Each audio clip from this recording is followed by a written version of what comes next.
시청자 여러분 안녕하세요. 한밤의 기막힌 투자 진행의 김민겸입니다. 우리 한밤의 기막힌 투자 주말 방송은요. 주식 잘 가르쳐주는 동네 백수 오빠라는 코너로 진행되고 있습니다. 저희 방송 함께 하시면서 이 어려운 시장 속에서 우리 투자 전략 잘 한번 세워가셨으면 좋겠습니다. 방송하기에 앞서서요. 먼저 참여 방법부터 알려드리겠습니다. 지금 화면에 네모난 QR코드 하나 보이시죠? 휴대폰 기본 카메라 어플 켜시고 가까이 가져다 대시기만 하시면 바로 입장 가능합니다.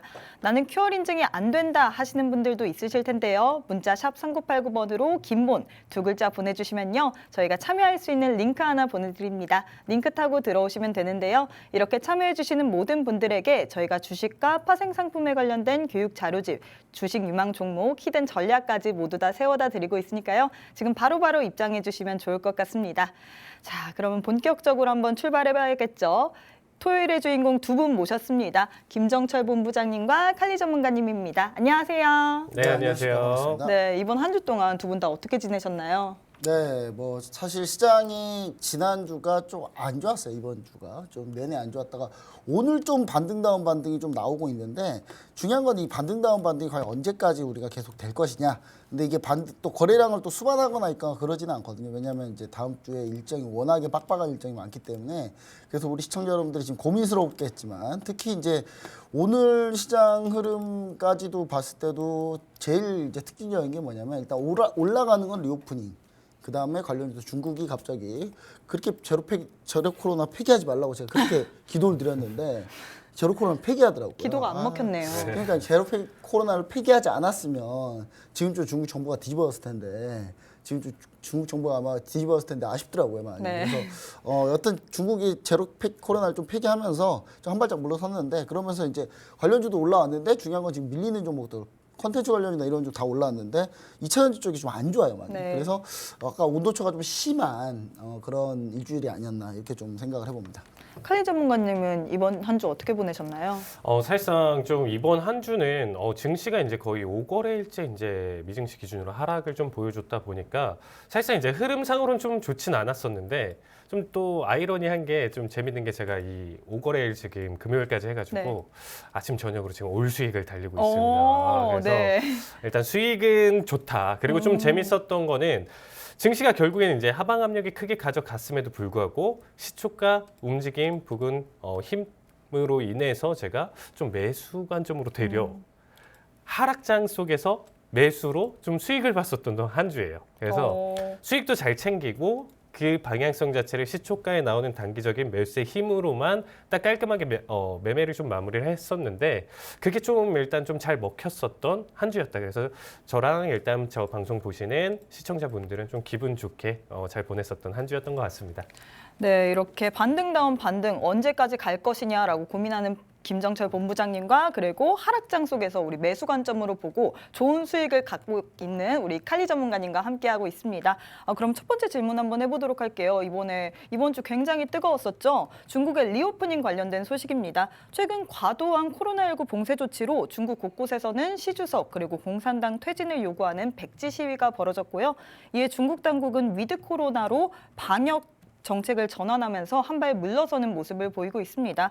사실 이미 본격적인 리오프닝에 대한 재료가 계속해서 증시에 많이 반영되고 있는데 본부장님께서는 이제 뭐 여행이라든지 카지노, 뭐 항공, 화장품 등 이 많은 테마 중에서 어떤 거를 좀 신규 매수자 입장에서 좀 따라갈 수 있는 종목인 것 같으세요? 네, 일단 저는 이제 뭐든 진행할 때 네. 순서가 네. 원인을 먼저 찾아. 원인을 먼저. 애초에 오늘도- 처음부터 어떻게 시작하느냐. 오늘도 원인을 한번 먼저 네, 찾아볼까요? 오늘은 중국 리오프닝이니까 네. 이걸 원인을 찾자면 중국 주나라 뭐 이런 나라 은나라까지 가긴 좀 그렇고. 네네. 그럼 방송 시간 오버되니까 그러지 마시고요. 중국 공산당 창립도 좀 그렇고. 네. 일단은 천안문 사태로 한번 가보도록 하겠습니다. 네, 천안문 사태로 알겠습니다. 한번 가볼 텐데. 쉽지 않네요. 아니, 네. 너무 멀리 가나요? 네. 너무 괜찮을 것 같습니다. 아니 이거 역사 공부한다고 생각하시고. 네. 일단 중국이 강력한 방역 정책을 시행했던 이유가 있어요. 첫 번째 이유가 뭐냐면 일단 중국이 자기 발등에 도끼를 찍었다. 한마디로 중국이 자기들 체제 우월성을 선전하기 위해서 거짓말을 하기 시작했는데 이 거짓말이 점점 큰 거짓말을 낳는 거죠. 계속. 지금 그렇게 된 상황이에요. 지금 보시면 코로나 진원지가 원래 어디입니까? 중국이죠. 중국이죠. 중국 빼고는 다 지금 자기들 전 세계가 다 중국이 알고 있어요. 네. 중국은 자기들이랑 하고 있지 않은데 네. 중국의 우한 지역에서 발생한 거잖아요. 그 코로나 진원지라는 걸 중국이 부정하고 있는데 부정하면서 전 세계 최초 또 중국 자기들이 백신을 개발했다 하면서 막 엄청나게 자기들이 뛰어나다라는 걸 자랑했어요. 백신을 개발했으니까 맞아야 될 거 아니에요. 네. 근데 미국에서 또 화이자랑 뭐 백신 만들었어요. 근데 또 미국 걸 맞긴 좀 그렇잖아요. 자기들이 먼저 만들었는데. 그러니까 자기들 거 먼저 맞은 거예요, 자기들은 다. 근데 그게 이제 물 백신인 거죠. 그렇죠. 예, 물만 들어간 거예요. 예, 그러니까 물만 들어간 거예요. 그래서 이제 세계 최초 백신 개발해서 해치료 회피하려고 그랬더니 그걸로 이제 자국 백신의 우월성을 막 홍보하고 있었죠. 예, 그로 인해서 감염자 발생이 전 세계가 제일 적다라고 계속 홍보하고 다녔어요. 이제 중국은 중국의 통계는 원래 안 믿는 거니까 숫자는 지들 마음이니까 그냥 뭐 자기들 마음대로 숫자 바꾸니까 이제 자기들이 전 세계에서 코로나 발생자가 제일 적다. 미국이나 유럽 봐라. 너네는 후진국이다. 그러면서 자기 중국의 체제 우월성을 계속 얘기했다가 이게 방역 정책 성공하고 같이 맞물러 갖고 시진핑의 3년임을 목표로 잡은 거죠. 우리는 방역 정책 잘했고 우리는 미국보다 중국보다 더 우월하다. 그러니까 우리 시진핑 주석이 3년이면 하는 건 말이 된다. 이런 식으로 가려고 했어요. 특히 등소평 이후 이제 장점인 그다음에 후진타오 이후에 중국이 10% 이상 경제 성장을 하다가 시진핑이 딱 집권하고 나서 10% 경제 성장이 깨졌어요. 깨지면서 쭉 경제 성장률이 밀렸거든요. 근데 경제 성장률이 밀린 게 사실 코로나 때문에 다들 밀렸다. 우린 그나마 낫다. 라고 이제 포장하면서 그래서 방역 정책을 우리가 잘했다라는 걸 가려고 하는 그 그러니까 한마디로 거짓말이 거짓말을 낳고 거짓말이 다시 거짓말을 난 거죠. 이제 그런 상황이니까 당연히 강력한 방역 정책을 했어야 됐었어요. 그래서 이제 결론은 이제 중국이 그럼 폐기는 왜 했냐. 코로나 봉쇄로 우르무치죠. 하필 또 우르무치가 또 소수민족 자치구 지역이에요. 독립을 열망하는. 근데 우르무치의 화재 사건으로 수십 명이 죽으니까 과거 천안문 사태처럼 이제 사람들이 막 곳곳에서 봉기가 일어난 거예요. 그게 방역 그 차단벽 때문에 소방차가 못 가가지고 다 사람들이 죽은 거거든요. 그런 것 때문에 이제 상해, 뭐 베이징부터 해가지고 중국 전역에서 다 시위가 일어났는데 이게 이제 반정부 반공산당 시위로 격화되니까 이게 결국은 제로 코로나를 폐기할 수밖에 없었다. 근데 이 부분이 왜 이제 조금 내용이 좀 있냐면 사실 예전에 이게 천안문 사태처럼 다시 불거질까봐 그런 거예요. 예전에 천안문 사태가 어떤 상황이었냐면 등소평이 자본주의와 실용주의 하면서 이제 좀 개방을 했어요. 개방 개혁. 근데 중국 국민들이 개방 개혁하니까 민주주의에 열망이 생긴 거죠. 근데 거기서 이제 등소평 오른팔인 후야오방이 이제 이런 민주주의를 좀 옹호를 했었어요. 근데 자기 오른팔이 그러니까 등소평이 좀 싫었겠죠. 이제 후야오방이 이제 결국은 실격당했어요. 실격당하고 나서 나중에 후야오방이 심근경색으로 죽으니까 이걸 이제 추모하고 명예회복하기 위해서 시위대들이 수십만 명이 모였거든요. 이제 거기서 이제 시위대들이 수십만 명 모여서 추모객들이 시위대로 바뀐 거예요. 민주주의를 열망하는 시위로. 근데 이거를 이제 중국의 장점이니 그때 이제 등소평 밑에서 있을 때 상하이 쪽에 상하이 서기였던 장점이니 이거를 막 극렬 진압하면서 강력 진압하면서 한 1000명을 사살했어요. 그러면서 이제 이게 천안문 사태인데 이 천안문 사태처럼 또 똑같이 그런 일이 또 발생할까봐 이번에 두 번 다시 발생하면 이거는 사실 막기가 쉽지 않다. 중국 정부에서도 이거는 막기가 사실 어렵다라고 생각을 해서 결국은 이제 폐기를 했는데 그래서 이제 결국은 뒤늦은 리오프닝 관련주들이 반등을 하고 있다 이렇게 보시면 좋을 것 같은데요. 일단 리오프닝 관련주들 이렇게 있습니다. 이렇게 있는데 저는 여기서 항공주는 일단 우리가 좀 보지 말자. 왜냐 항공주는 사실 이제 우리나라 항공주들 중에 괜찮은 것들이 별로 없어요.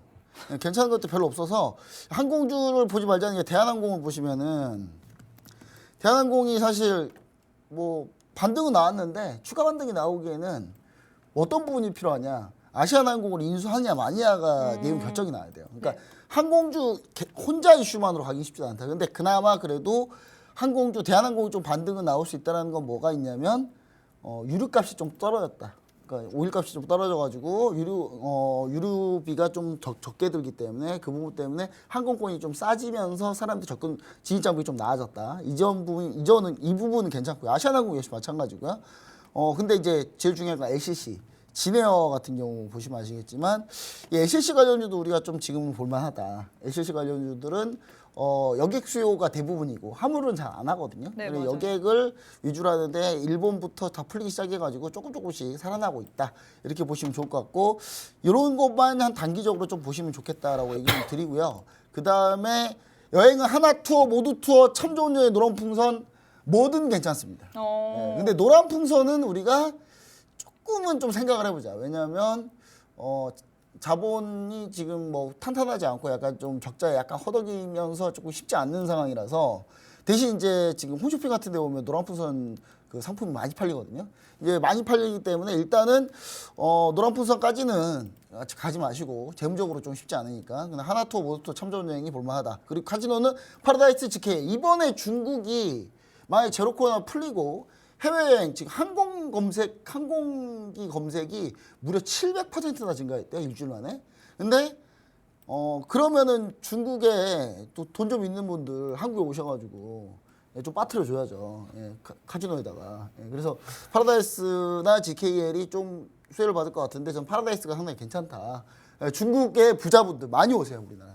많이 오셔서 카지노에서 많이 놀다 가십시오. 예, 좀, 상당히 좀 많이 기대하고 있습니다. 그 다음에 면세점, 호텔신라, 신세계 현대백화점, 롯데쇼핑인데 전 파라다이스 여기서 면세점 호텔신라 하나만 보면 된다. 이렇게 좀 얘기 드리고 호텔신라는 어차피 리오프닝 전부터 이미 흑자 전환했어요. 호텔신라가 흑자 전환한 가장 강력한 이유가 뭔지 아십니까? 뭘 것 같으세요? 모르세요? 네, 일단 호텔신라가 네. 흑자 전환이 강력한 이유는 다 잘랐어요. 다 잘라가지고 인건비가 적어서. 네. 원래 호텔신라 어디 거죠? 네, 삼성이잖아요. 삼성 스타일이 원래 그렇잖아요. 네. 그리고 화장품은 아모레퍼시픽, 한국화장품, 연우 이렇게 보시면 좋을 것 같은데 화장품 관련주 중에는 저는 코스맥스를 좀 괜찮게 보고 있어서 한번 지켜보시면 좋을 것 같고 엔터에서는 하이브와 SM 이런 종목들인데 지금 엔터에서는 제가 노린 종목이 하나 있습니다. YG 엔터테인먼트 현재 지금 우리가 진행 중에 있는데 곧 블랙핑크의 월드 투어 콘서트 실적이 곧 반영됩니다. 이제 반영되니까 지금 돈은 벌어놨어요. 번 걸 이제 숫자로 찍혀야 되는데 숫자로 찍히는 게 이제 곧 얼마 안 남았다. 블랙핑크가 전 세계 월드 투어 할 때 좀 말이 많았죠. 연습도 안 하고 대충 한다는 얘기가 있었는데 그래도 마지막엔 또 열심히 하시더라고요. 그래서 다들 열심히 하셨으니까 좀 응원해 주자고요. 자, 그 다음에 의료기기에서는 의료기기가 왜 잘 되는지 아세요? 리오프닝 때? 실적? 잘 모르시죠? 어쨌든 간에 되면 하니까. 의료기기도 예를 들어서 피부 의료기기다. 그러면 사람이 거기 가서 피부를 이렇게 의사하고 아니면 치료 사람 그 직원하고 이렇게 대면을 해야 되잖아요. 근데 코로나 때는 그래서 아예 못했어요. 아예 못했다가 이게 점점 괜찮아진 거죠. 그 다음에 특히 뭐 이렇게 임플란트 관련주들 코로나인데 입 벌리면 큰일 나는데 치과들이 잘 되겠습니까? 근데 일단 이번에는 풀리면서 덴티움 오늘 오스템 임플란트가 급등했거든요. 그래서 이제 임플란트 관련주들 이렇게 있는데 저는 여기에 히든 종목이 있습니다. 하나. 땡땡땡 세 글자입니다. 이 회사도 코로나 때문에 사실 사람들이 잘 안 갔어요.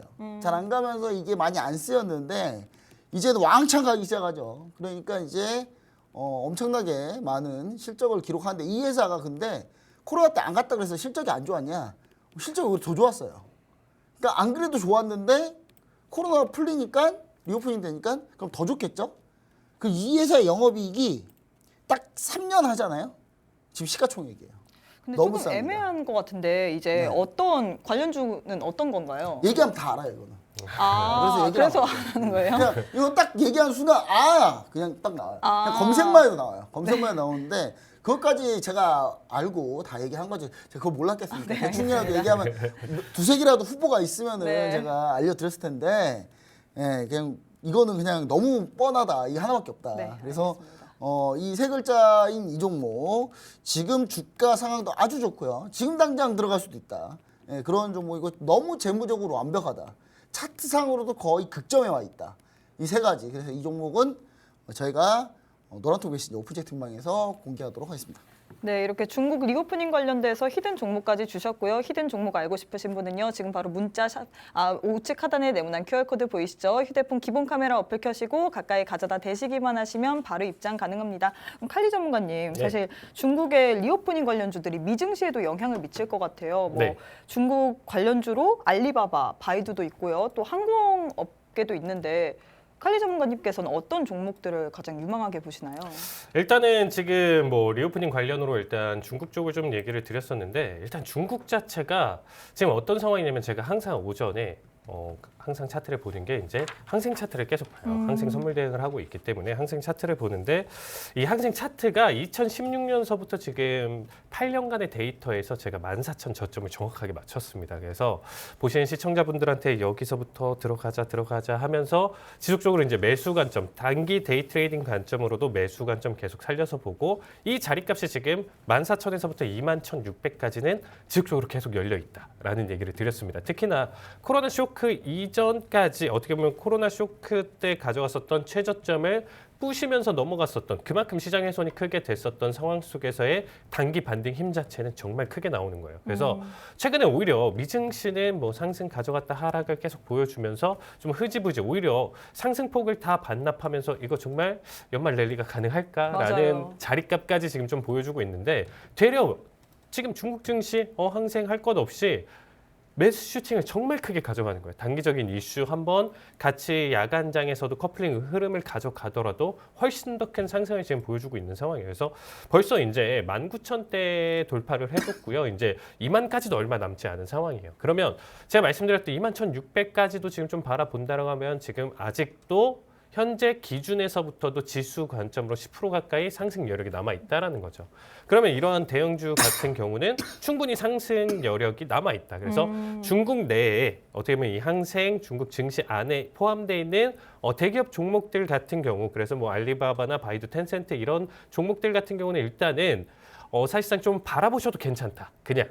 아직 이 연말 랠리, 산타 랠리가 올 것이냐, 정말 중국에는 산타가 올 것 같아요. 제 기준으로는. 산타가 올 것이라고 생각을 하고 있는데 되려 이제 어떻게 보면 중국 관련 종목들 중에서도 미증시에 상장된 종목들도 지금 많이 있거든요. 네. 근데 그런 종목들 같은 경우는 지금 조금 불안하다. 저는 되려 지금 리오프닝이다 해서 뭐 여행 관련, 뭐 카지노 관련 종목들 그리고 이제 항공 종목 같은 경우는 지금 연말 랠리가 남아 있어요. 분명히 남아 있고 사람들이 이제 계속적으로 얘기가 나와주고 있고 본부장님이 아까 또 설명해 주셨던 것처럼 다음 주에 이제 빅 이벤트가 진짜 맞아요. 정말 너무 크게 잡혀 있거든요. 저도 다음 주에 정말 정신 바짝 차리면서 이제 시장을 좀 볼 건데 이때 날라가주냐 안 날라가주냐 이거는 좀 기도를 해야 되는 상황이에요. 사실 저는 오히려 낙폭을 또 크게 가져갈 수도 있다라는 이제는 좀 중립적인 의견이거든요. 제가 그 전까지는 좀 긍정적이었잖아요. 네, 근 한 달 정도는 계속적으로 이 시장에 따라서 이제 긍정적으로 12,000 간다, 12,500 간다, 뭐 그 자리값까지 밟아줬지만 12,500까지는 좀 못 가져갔거든요. 좀 아쉽게. 네. 근데 거기서부터 이제 흐름이 끊기고 제가 주요 자리값까지 꺾이면서 제 관점도 이제 조금 아쉬워졌어요. 그러니까 중국 증시는 조금 더 간다가 제 개인적인 기준이고 되려 미증시 종목들 같은 경우는 지금 월가 IB 뭐 어디 경제 수석 뭐 이런 사람들이 계속적으로 좀 얘기하는 게 S&P 기준으로 4,100 수준까지 올라간다. 이번 랠리는 여기까지 흐름이 이어질 거예요. 대신에 내년 상반기 때는 한번 지켜보세요. 정말 말도 안 되는 하락장이 올 것입니다라고 지금 맞아요. 하나같이 입을 모아서 얘기를 하고 있거든요. 그래서 지금 현재 상황이 뭐냐면 상승을 할 자리값과 이게 좀 공포와 무서워서 오히려 매도세를 또 그려가는 이 변동성 장에 지금 좀 놓여 있다고 생각하시면 될 것 같습니다. 그래서 생각했던 연말 랠리는 좀 못 가져갈 것 같고 저는 이제 정말 이번 주까지만 힘이 좋았다라고 하면 13,000 랠리까지도 지금 이번 주에 좀 얘기를 드리고 싶었는데 네. 그 폭 자체를 좀 낮췄어요. 한 번은 고점을 좀 돌파하고 최근에 단기 고점을 돌파하고 가져갈 가능성은 있는데 침체 우려가 너무 세기 때문에 시장에 일단은 최근에 좀 낙폭에 좀 조심하시면서 일단 좀 개별 종목은 지금은 좀 진입하시는 거 조금 지양하시고 노란톡방 오시면 개별 종목으로도 그래도 나가도 좀 괜찮은 종목들 본부장님이 이제 국내에서 설명해 주시면 제가 해외 관련 종목에서 이제 정리를 해서 올려드릴 테니까 노란톡방 많은 참여 부탁드리도록 하겠습니다. 네, 경기 침체 우려 때문에 생각했던 랠리를 못 가져갈다고 얘기를 하셨습니다. 하지만 이런 시장 속에서도 우리 갈 종목은 가죠. 우리 노란 톡방 안에 오시면요. 국내와 해외 관련주들 모두 다 얻어가실 수 있습니다. 지금 우측 하단에 네모난 QR코드 보이시죠? 휴대폰 기본 카메라 어플 켜시고 가까이 가져다 대시기만 하시면 바로 입장 가능합니다. 이번에는 증시 이야기 한번 해보도록 할게요. 간밤에 뉴욕 증시 3대 지수 오랜만에 반등 마감했습니다.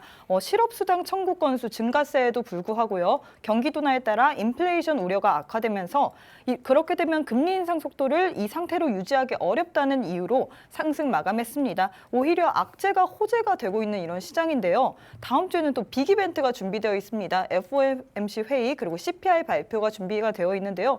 김동철 본부장님께서는 12월에 국내 증시 흐름 어떻게 보시나요? 네, 일단 뭐 10월에 국내 증시 흐름보다는 일단 제일 중요한 게 우리가 또 과연 원인을 찾아야 FOMC CPI 발표와 FOMC 회의가 우리가 어떻게 진행될 것이냐를 먼저 네. 좀 예상해 보는 게 제일 좋습니다. 왜냐하면 거기에서 다 승부가 갈리기 때문에 네. 어차피 나머지 이거 끝나고 나머지 날짜는요 그냥 올라요. 왜 오르냐? 윈도우 드레싱이랑 뭐 연말 배당 물량 때문에 사겠죠. 안 살 리는 없어요. 근데 밀어놓고 사느냐 아니면 올려놨는데 거기서 또 사느냐 그 차이인 거거든요. 그래서 시청자 여러분들이 자세히 봐야 될 거는 12월 증시를 보려면 그냥 다음 주 다 필요 없어요. 그냥 다음 주 한 주만 보면 돼요.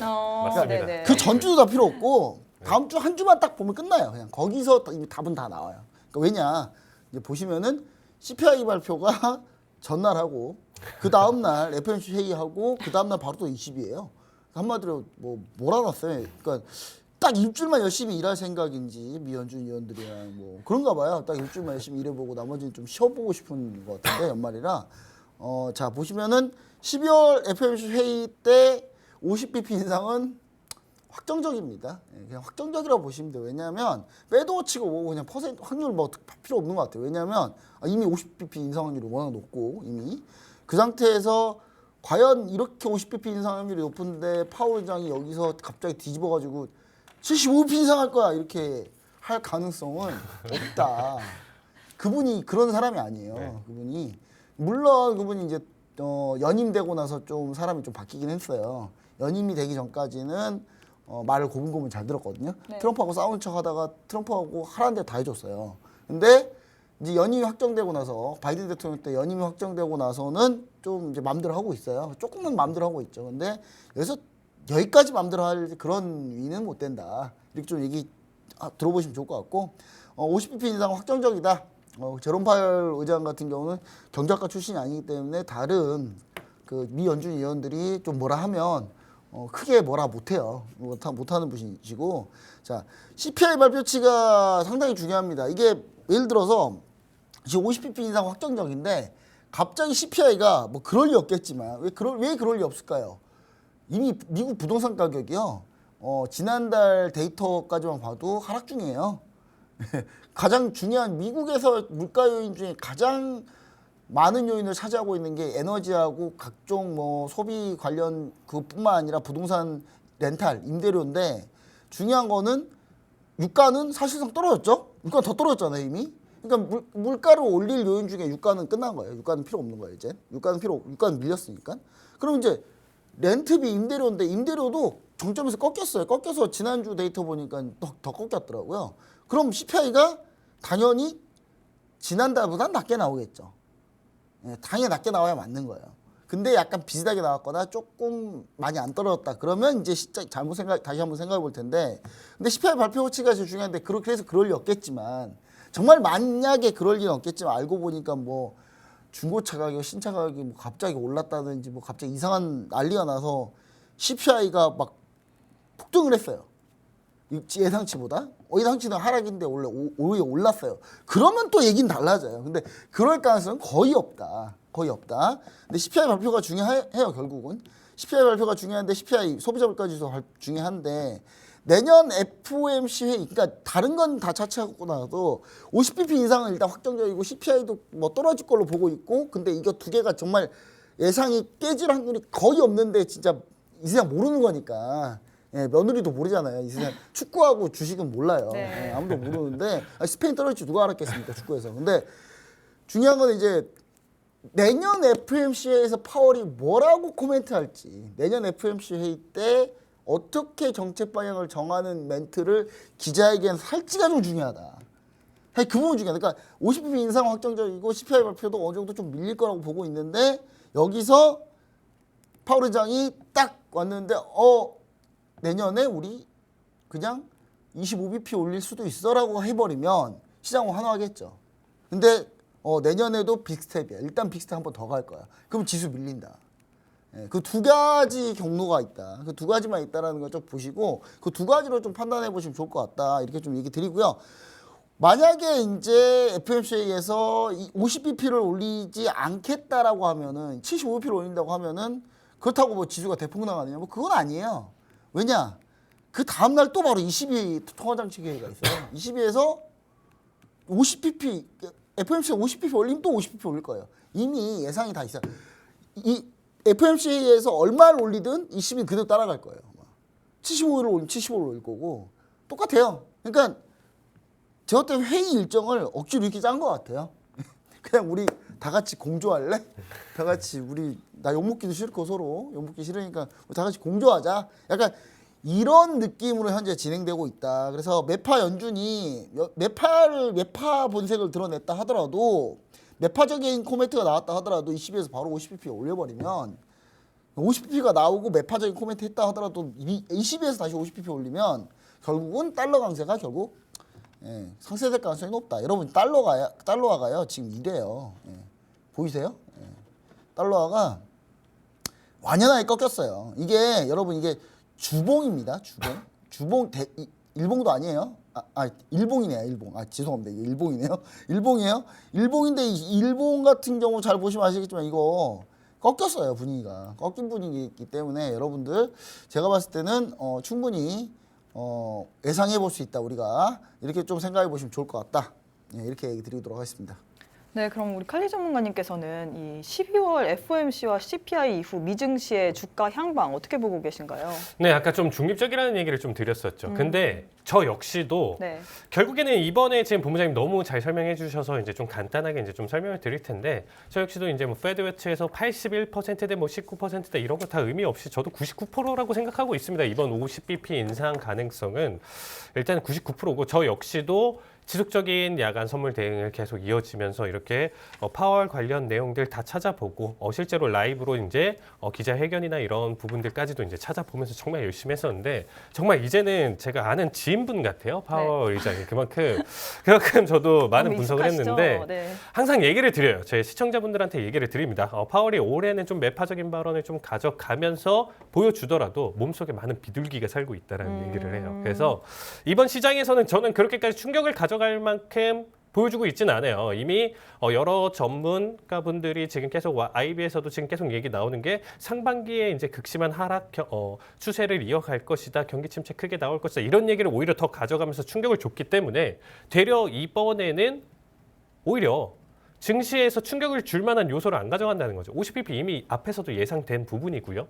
그 흐름 따라서 지금 좀 챙겨봤을 때 내년에는 어떨 겁니까? 파월 어떨 것 같아요? 그러면 오히려 이제 25bp다, 50bp다 이 얘기를 안 꺼낼 것 같아요.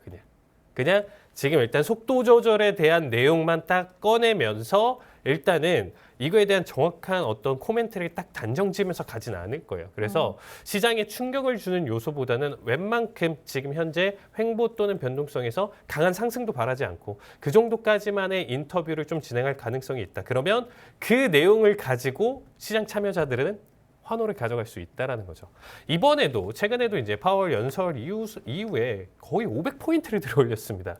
연설 한 번에 500포인트를 들어올렸으니까 이번 뭐 CPI 저도 역시 충격을 크게 줄 요소는 없고 그 다음날 있을 뭐 FOMC 그다음에 결과에 따라서 오히려 이 두 날에 정말 단기적으로 1000포인트까지도 볼 수 있다고 생각해요. 그래서 상승할 수 있는 가장 최고점을 오히려 여기서 단기에서 쫙 보여주고 연말에는 랠리 가져갈 거야 하는데 이 고점을 넘기지 못하고 스물스물 또 하락할 것 같아요. 그래서 일단 단기 랠리, 산타 랠리는 여기까지 정말 파월의 입에서 나오는 이 마지막 정말 강하게 나와줄 것이고 그 다음부터는 사실상 여러분들이 좀 기대하는 그 부분까지 추가 상승은 좀 가져가긴 좀 힘들 것이다라는 생각을 하고 있습니다. 네, 이렇게 12월 증시 다음 주가 제일 중요할 것 같다고 얘기를 해주셨습니다. CPI 발표와 그리고 FOMC 회의가 기다리고 있는데요. 더 추가로 궁금하신 분 있으시면요. 지금 우측 하단에 네모난 QR코드 보이시죠? 휴대폰 기본 카메라 어플 켜시고 가까이 가져다 대시기만 하시면 바로 입장 가능합니다. 그럼 저희는 잠시 쉬었다가 오도록 하겠습니다.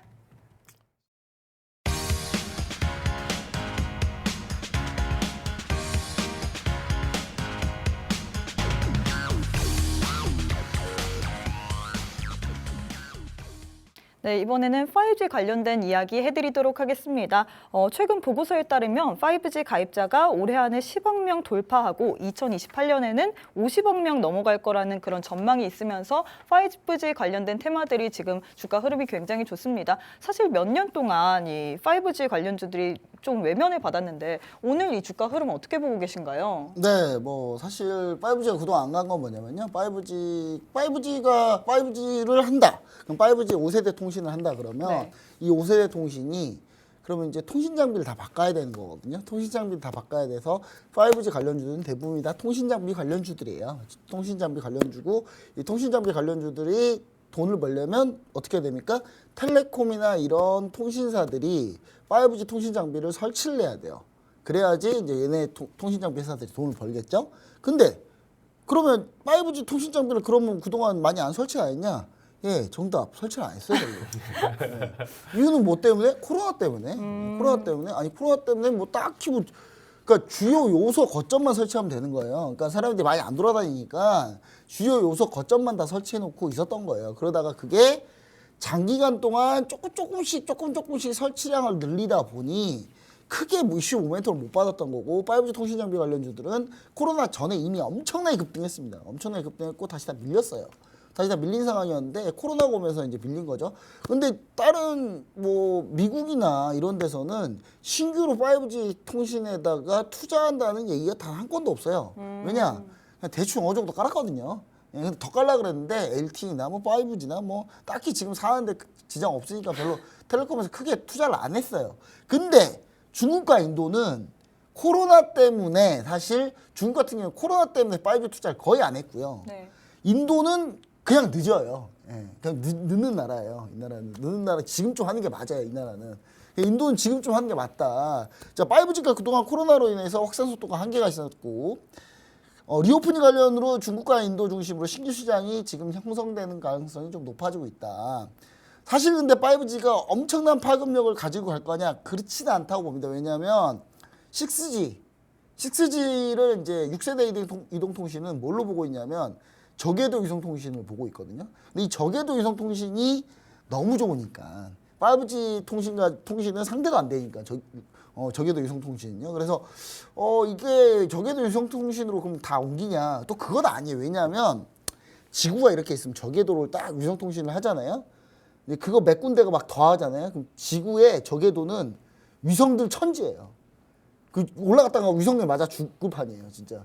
비행기 좀만 더 올라갔다가 위성 맞아가지고 터질 판이니까 그 정도로 위성이 많이 있어야 되는 거예요. 그래서 이것도 어느 정도 한계가 있기 때문에 5G가 다시 한번 좀 타격받지 않을까라는 얘기로 최소한 2025년까지는 5G 통신 장비가 조금 수출이 될 가능성이 높다라는 얘기가 좀 나왔고 오늘 또 에릭슨에서 또 리포트 하나 냈죠. 예, 또 엄청나게 많이 쓸 거다. 네. 뭐 지들이 더 팔아먹으려고 그랬겠죠. 예, 자기들이 물론 아니 그 통신 장비 만드는 회사가 그 얘기를 한 거예요. 네. 그럼 자기들이 더 팔아먹으려고 하는 거겠죠. 근데 뭐 그게 또 나쁘진 않으니까. 그럼 이제 여기서 인도는 그럼 전통적으로 어느 나라하고 친하냐? 중국하고 사이가 안 좋아요. 중국이 5G 통신 장비는 중국이 엄청난 점유율을 갖고 있는데 인도랑 중국이 사이가 안 좋죠. 국정 문제로 사이가 맨날 서로 싸우고 막 전쟁 나고 서로 군인끼리 포격전하고 막 그러는데 좋겠습니까? 그럼 인도가 통신 장비를 어느 나라한테 받느냐? 저기 멀리서 뭐 저기 멀리에 뭐 핀란드에서 받겠습니까? 뭐 노키아한테 받겠습니까? 누구한테 받겠습니까? 한국밖에 딱히 없다. 왜냐? 인도 뭄바이에 그 통신사 얼라이언스 그 통신사 있거든요. 인도의 최고 부자. 그분 따님 결혼식 때 우리 삼성전자 이재용 부회장님이 이상한 복장하고 가실 정도니까 얼마나 끈끈하겠습니까? 이재용 부회장님 거기 가서 뭐 이상한 복장 쓰고 가셨더라고요 또. 예, 그래서 따님 그 결혼식 때 그냥 참석해서 그냥 재롱잔치 수준으로 보고 계시던데 그렇기 때문에 삼성전자가 할 가능성이 높다. 그럼 삼성전자의 5G 통신장비 납품하는 회사를 찾아야 되는데 그게 뭐냐?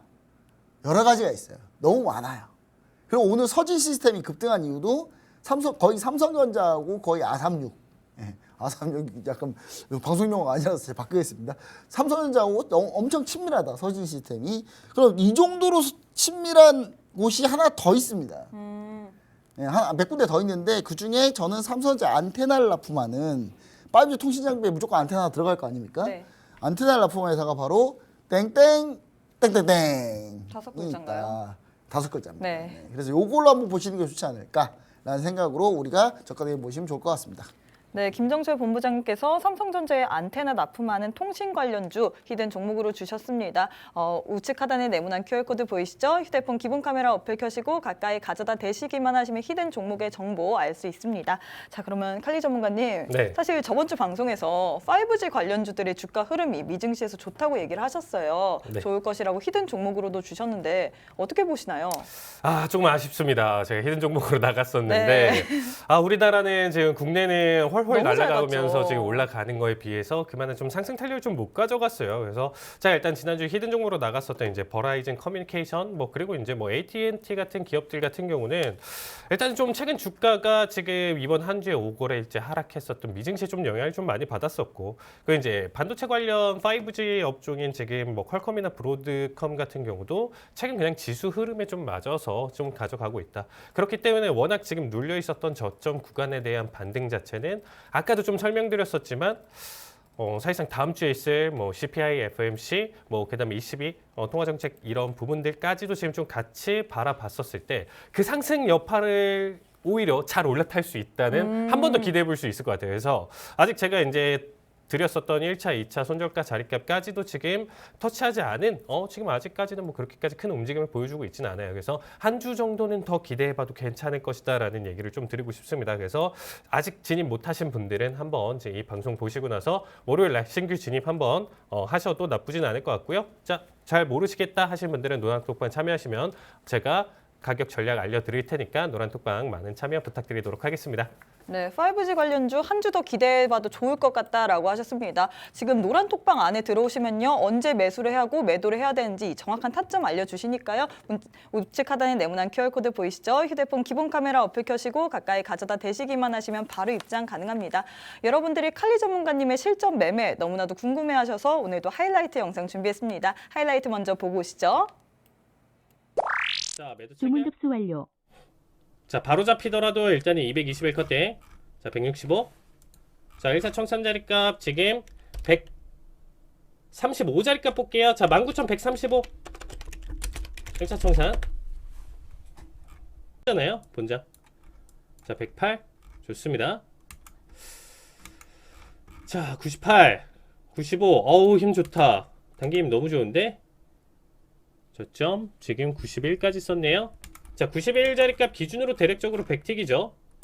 61 마무리.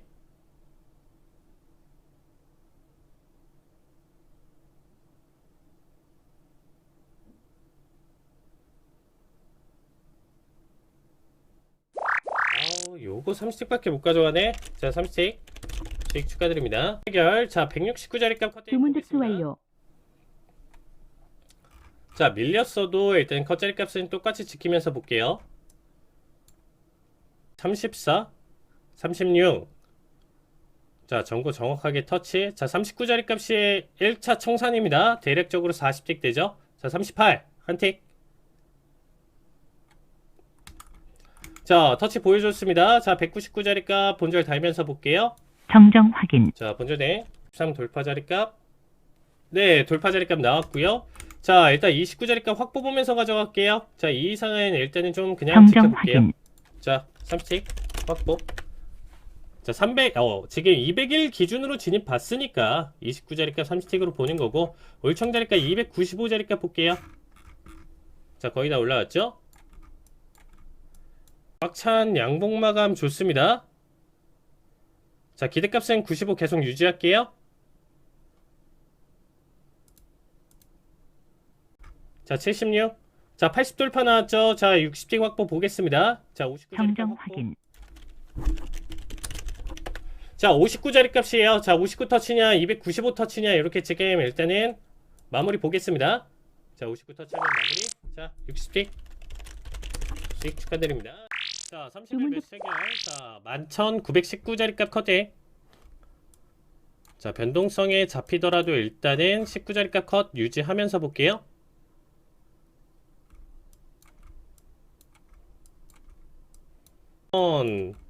언더 세게 치고 넘어가면 재미없을 것 같은데. 자, 34분 마감봉 캔들. 자, 중요하죠. 터치. 자, 400불 자리값까지 나왔습니다. 자, 1차 청산 보실 분들 지금 타이밍 나와줬죠. 자, 정확하게 지금 49까지 터치 보여줬습니다. 13. 자, 65. 자, 69 자리값 올청. 자, 67. 좋습니다. 네, 800불 수익 축하드립니다. 자, 몇 세개? 주문 접수 완료. 자, 69 자리값 커팅 볼 거고요. 지금 일단은 54 자리값 지금 고점으로 보여주고 있죠.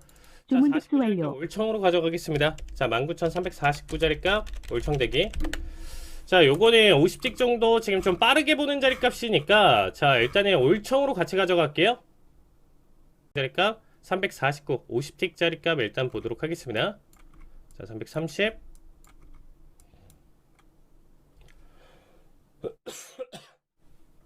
자, 343 48. 좋습니다. 네, 50틱 수익 축하드립니다. 자, 매수 체결. 자, 한 번 더 보시고요. 똑같이 19,489 1차 청산. 자, 29 자리값 커팅. 주문 접수 완료. 가야 되는 건데. 자, 84. 자, 똑같습니다. 89 자리값. 자, 30. 자, 86 고점. 요번 자리는 조금 더 욕심 부리셔도 괜찮을 것 같아요. 요번 타이밍은 조금 더 욕심 부리자. 앞에서 휩소 주고 나서 재돌파 관점이니까 한 40이든 50이든 좀만 더 보셔도 나쁘진 않을 것 같은데, 안정 청산은 역시나 30틱입니다. 자, 지금 터치 자리값 나왔죠? 자, 90 돌파. 461 기준으로 지금 일단은 확보 자리값 볼만한 게, 자, 50틱 확보 보시죠. 자, 지금 정정 확인. 취소 확인. 자, 509 자리값. 주문 접수 완료.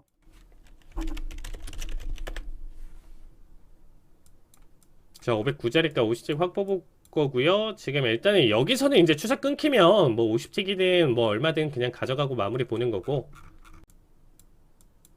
아, 요거는 그냥 확보 자리값에서 마무리 보는 게 딱 좋을 것 같은데,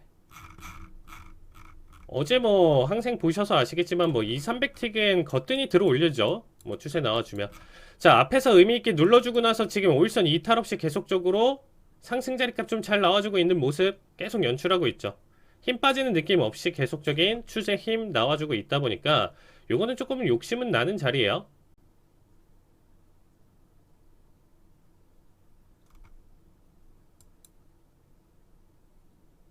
아, 마무리 가져가네요. 아, 이거 조금 아쉽다, 그쵸? 자, 100틱 수익 축하드립니다. 거고요.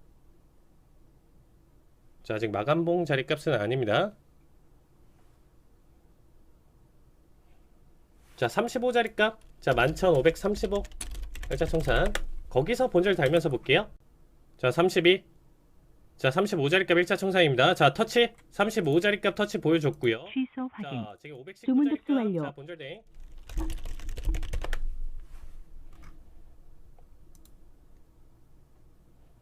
자, 300불 자리값 정확하게 지금도 나와주고 있죠. 자, 청산 보실 분들 미리 봐주시고요.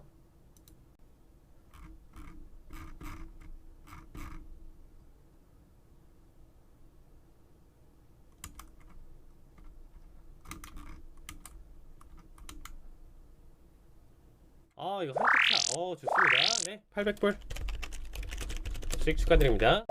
자, 19,021 매수 체결. 주문 접수 완료. 커팅 보면서 가져가겠습니다. 자, 중심값 라인 7호 자리값. 자, 69자리 값 50틱 1차 청산 봐주시고요. 최종 청산 지금 150자리 값까지 한번 기대값 가지면서 보도록 하겠습니다. 자, 69 1차 청산 56 반등 좋고요. 자, 69자리 값 50틱이니까 1차 청산 지금 가져가시면 될 것 같습니다.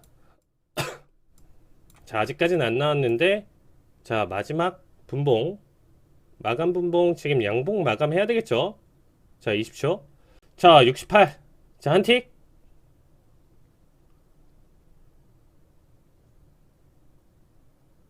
자, 지금 50틱 청산 보실 분들 지금 봐주세요. 자, 50틱 자리값 잘 나왔죠? 자, 1차 청산 보실 분들 지금 봐주시고요. 자, 본절 잡으면서 보도록 하겠습니다. 9자리값 확보 볼게요. 정정 확인. 자, 79자리값 확보. 자, 50틱. 지금 60틱이죠? 60틱 확보. 해결된 자리값 이제는 더 이상 뭐 낮출 필요는 없겠죠. 요 정도까지로 지금 일단 좀 봐주시면 될 것 같습니다. 아우, 가져가네요. 네, 60틱 수익으로 마감 보도록 하겠습니다.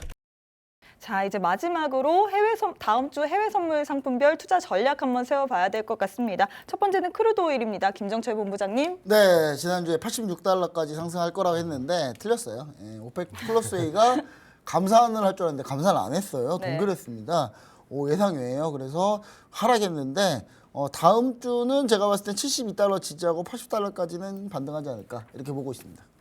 네, 칼리 전문가님은요? 네, 저 역시도 일단은 제가 생각했었던 이제 드디어 최저점에 왔습니다. 제가 이거를 지금 몇 달째 가져왔었던 이제 이 차트의 최저점에 정확하게 이 디지전 포인트에 이제 조달을 했었는데 사실상 이제는 상승 탄력을 정말 강하게 가져갈 것으로 예상을 하고 있어요. 여기서부터는 정말 이제 앞에서의 눌림 장난질 없이 꾸준히 상승 그리고 이제 겨울 계절적인 영향까지 더불어서 봤을 때는 저는 79달러 일단 1차적으로 올라갈 것이고 최종적으로는 93달러대까지 보셔도 나쁘지 않다 이렇게 봐주시면 좋을 것 같습니다. 네, 그럼 두 번째 골드 전략 한번 가보도록 하겠습니다. 김정철 본부장님.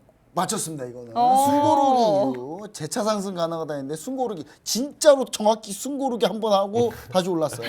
예, 1,800달러 지지 후에 전 추가 상승하지 않을까. 달러가 전 꺾일 거라고 보고 있기 때문에 1,830달러까지 목표가로 보시면 좋을 것 같습니다. 네, 우리 칼리 전문가님은요? 네. 저도 일단은 지금 좀 차트를 좀 더 이쁘게 좀 꾸며봤는데 주요 자리값이에요. 그러니까 지난주 저도 이제 숨고르기 얘기는 안 드렸었지만 지금 현재 자리값 기준 자체가 이 1,800 초반 자리값이 이제는 굉장히 중요해진 자리값입니다. 저 역시도 달러의 추가 하락 가능성을 보고 있고 최종적으로는 1956까지 상승인데 이것 좀 다음 주까지 보여주기는 좀 힘든 자리값이겠죠. 그래서 이 자리값까지 상승을 볼 수 있대 다음 주 일단은 저는 1870 정도까지는 그래도 무난한 상승 가져갈 가능성이 있다 이렇게 봐주시면 좋을 것 같습니다. 네, 그럼 다음으로 나스닥 한번 가보도록 하겠습니다. 김정철 본부장님. 네, 틀렸습니다. 네, 올 줄 알았더니 밀렸거든요. 그래서 근데 저는 이제 중국 리오프닝 효과가 나오고 그다음에 연말 효과까지 더하면 지수는 12,250포인트로 상승할 거다. 다음 주는 이렇게 좀 보고 있습니다. 네, 칼리 전문가님은요?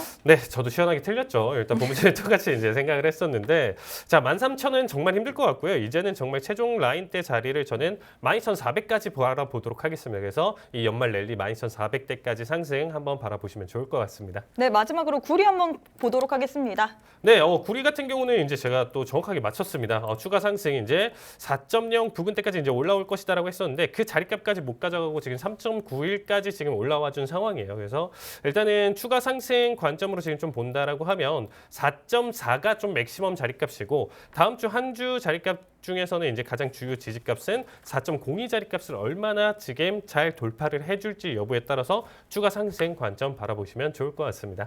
네, 이렇게까지 다음 주 해외 선물 상품별 투자 전략 한번 알아봤습니다. 더 추가적으로 궁금한 거 있으신 분은요. 지금 바로 우측 하단에 네모난 QR코드 보이시죠? 휴대폰 기본 카메라 어플 켜시고 가까이 가져다 대시기만 하시면 바로 입장 가능합니다.